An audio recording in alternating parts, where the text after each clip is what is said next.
Admiral Kaiho's hands shook as he looked at the empty space through the massive window of the Galactic Council chamber. Even after 30 years of space travel, the void still made him uncomfortable. He wasn't alone in this fear. Every species in the stellar Commonwealth felt the same way about deep space. The council chamber was full today. Representatives from 50 different alien species sat in their designated seats, all waiting for Kaiho to begin his report. The room was bright and warm, designed to help everyone feel safe from the darkness of space outside. "The numbers are getting worse," Kaiho said, his voice steady despite his inner fear. "Last month, we lost 3 more trade routes because ship crews refused to travel through the deeper parts of space. They say the emptiness is too much to handle." The council members nodded in understanding. They all knew about void anxiety. It was the biggest problem their civilizations faced. Ships could only travel through well-lit, busy space routes. The empty areas between stars remained untouched, creating gaps between their territories that no one dared to cross. That was until they met the humans. The door to the chamber opened, and Captain Jae-yun Park walked in. She moved with an easy confidence that made many council members nervous. Humans were the newest species to join the Commonwealth, and they were strange. They didn't seem to care about the empty space at all. "Thank you for coming, Captain Park," Kaiho said. "Would you please tell the council about your recent journey?" Jae-yun smiled and pressed a button on her wrist device. A map appeared in the middle of the room, showing a path that cut right through the darkest, emptiest part of space. "My crew and I just finished a 3-month trip through the Darkness Zone," she said. Several council members gasped.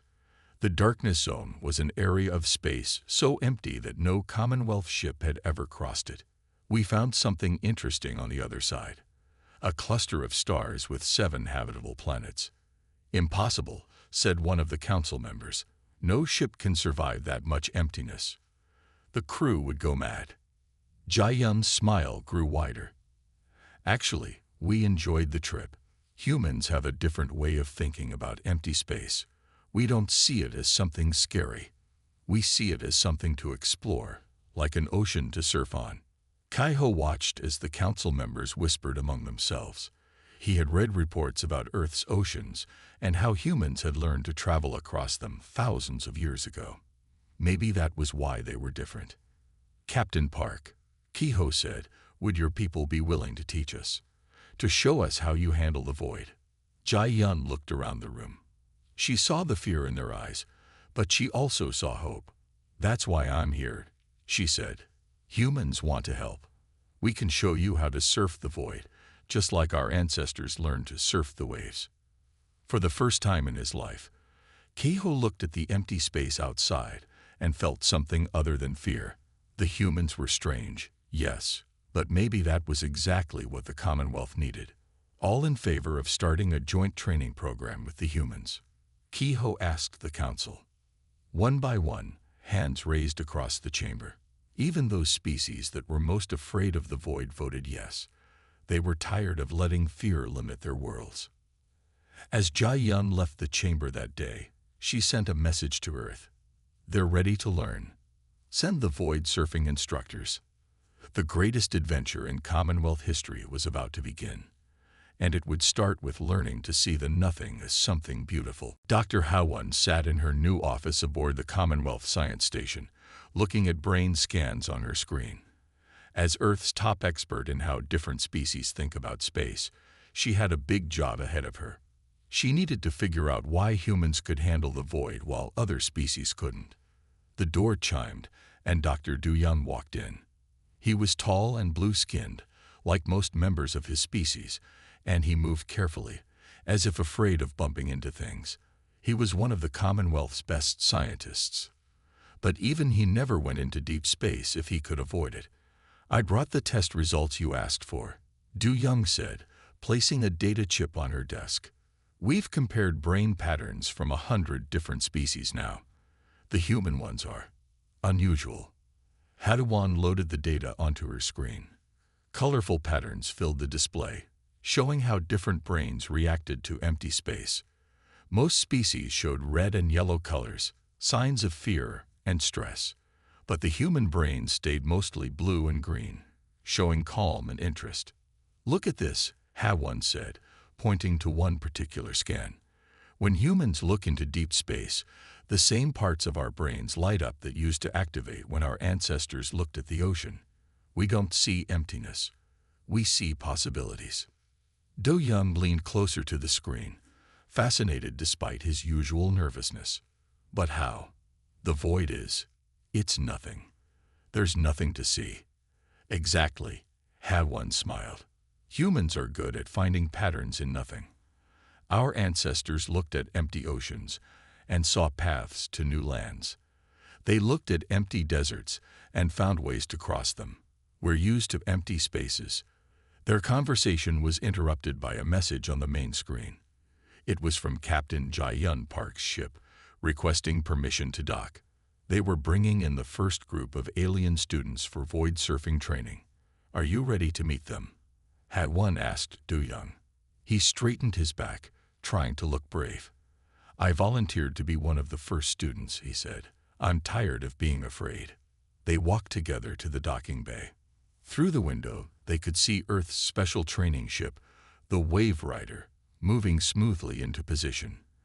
Its hull was painted with patterns that looked like ocean waves, a reminder of humanity's first adventures into the unknown. As the students walked off the ship, Ha1 noticed something interesting. They all looked nervous, but they were here anyway. They wanted to learn. Captain Jae-yun led them, explaining something with her hands moving like waves. "The void is like an ocean," Jae-yun was saying. "It has currents, solar winds, gravity waves, magnetic fields. Once you learn to feel them, you can surf them just like waves on water." Do Young watched carefully. He had never thought of space that way before. "Can you really feel these things?" he asked. "With the right training and technology, yes," Ha1 said.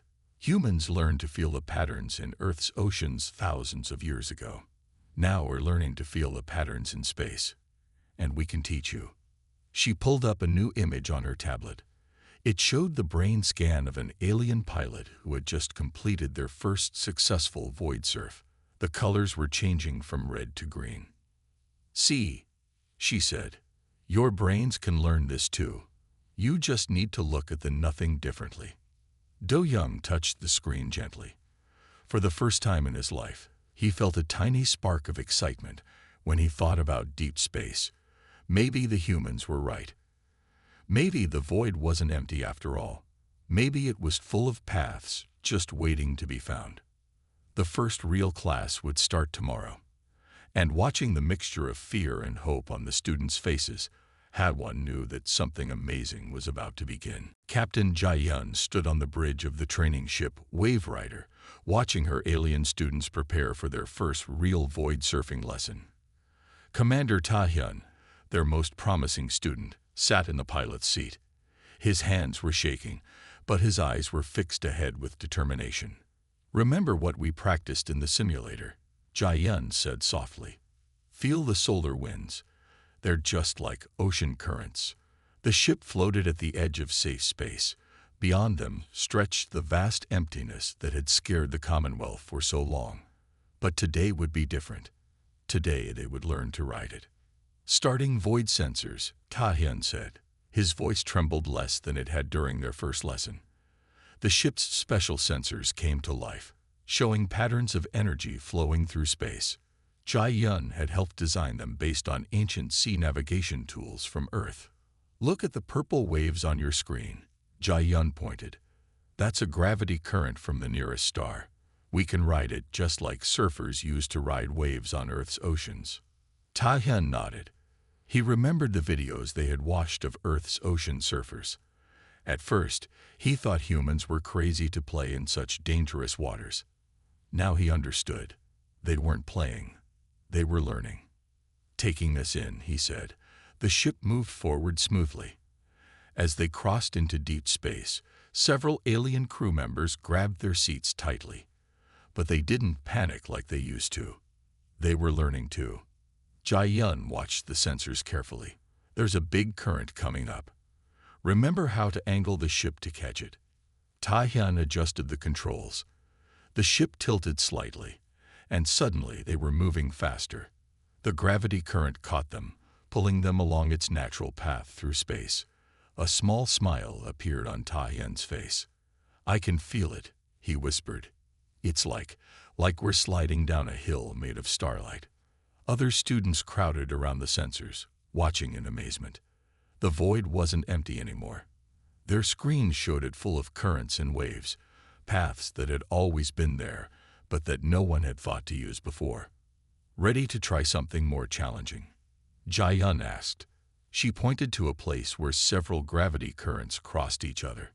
"That's what we call a void wave. If we catch it right, it can carry us twice as far with half the fuel." Ta-hyun hesitated for a moment. Then he straightened his shoulders. "Show me how." For the next hour, Jae-yun taught them how to read the patterns in space.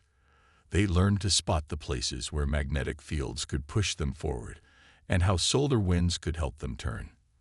With each success, their fear of the void grew smaller. "You're not just learning to travel through space," Jae-yun told them as they practiced. "You're learning to dance with it. The void isn't your enemy, it's your partner." By the end of the lesson, Ta-hyun had successfully surfed 3 different void waves. His hands weren't shaking anymore, and his eyes shone with excitement. The other students were already asking when they could try the pilot's seat. As they turned the ship back toward the station, Jae-yun sent a message to Dr. Howon. "It's working. They're not just facing their fears, they're starting to enjoy it."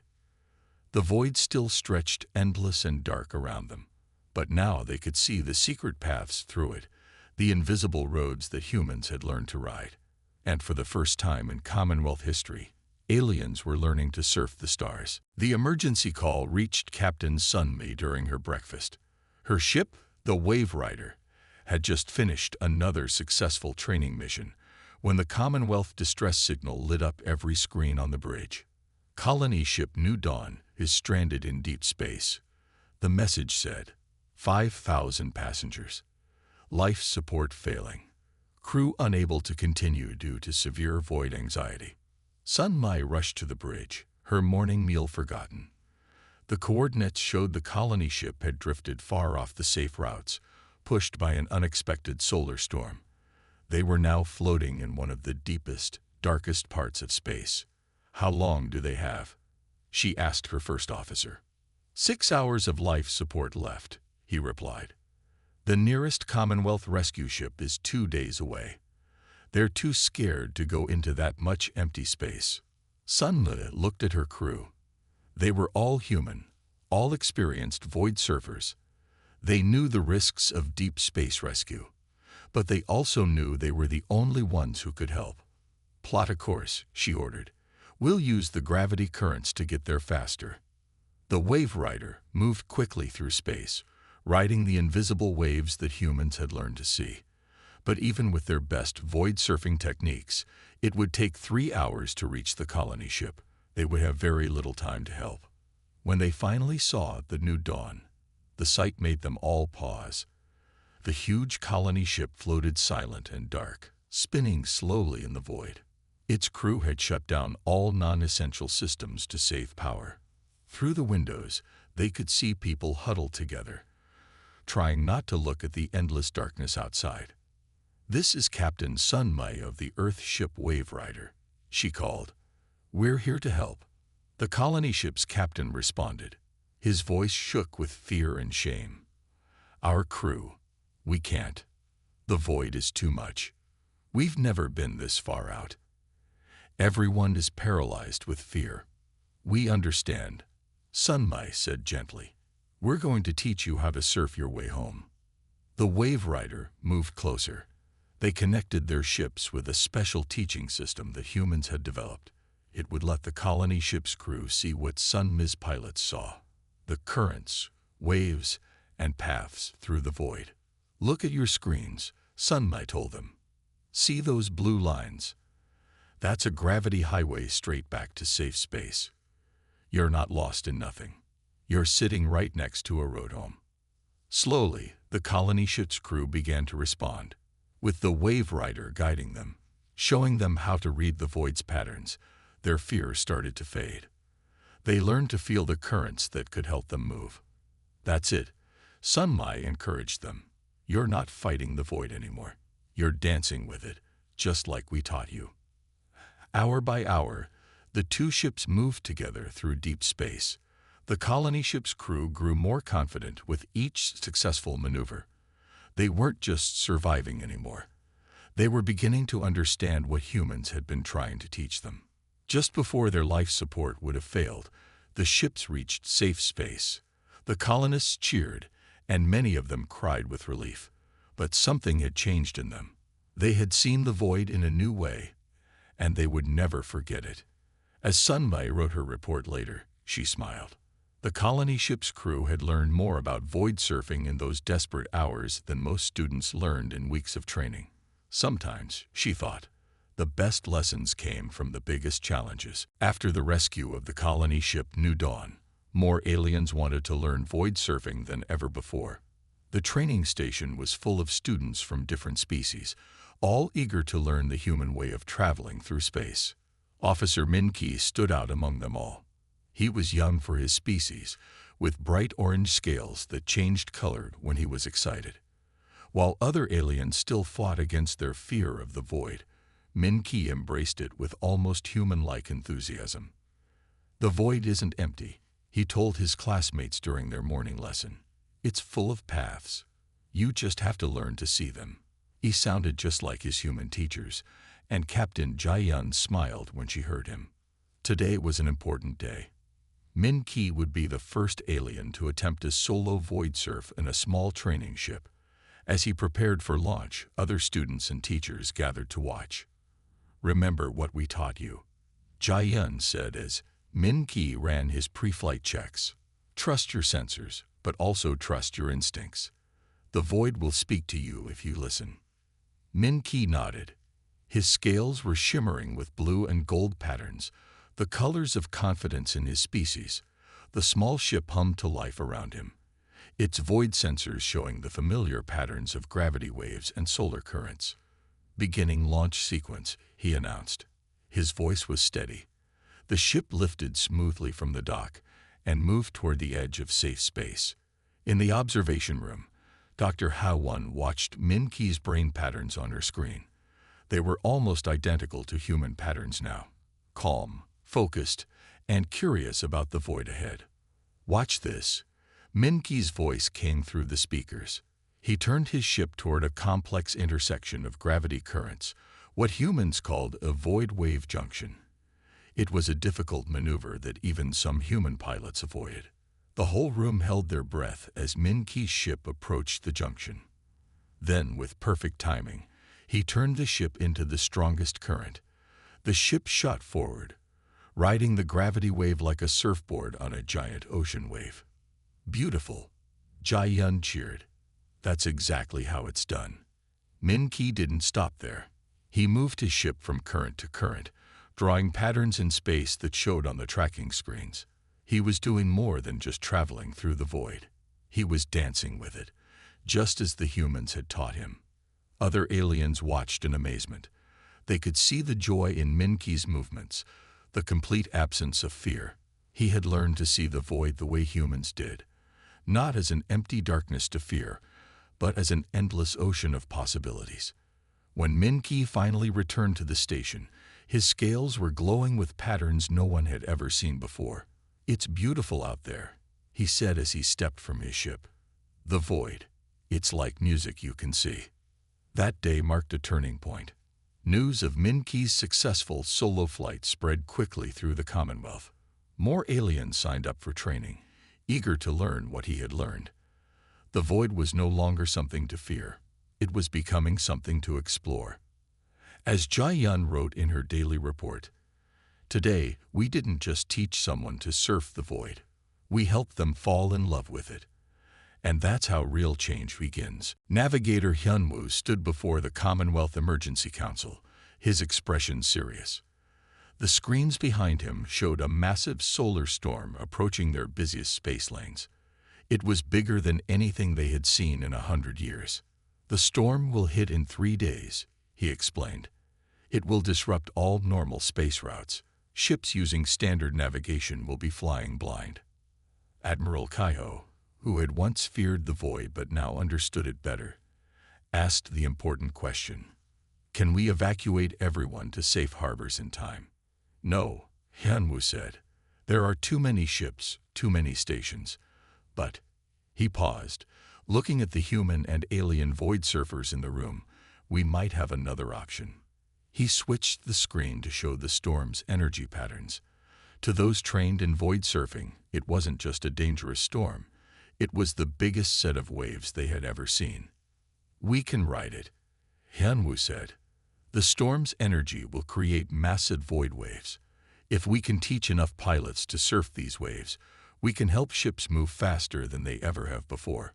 We can use the storm's power instead of running from it. The room erupted in worried whispers. Even experienced void surfers looked nervous. This would be far more challenging than anything they had tried before. Min Ki, now a respected void surfing instructor himself, stood up. I'll help teach them, he said. His scales glowed with determination. We've been practicing for something like this. We're ready. The next 3 days were intense.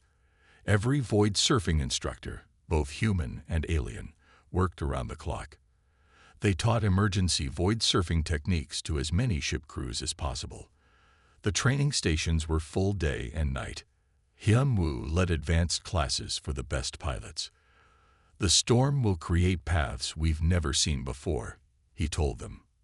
But the basic rules are the same. Feel the waves. Move with them, not against them. Trust your training. On the morning of the 3rd day, they could see the storm's first effects.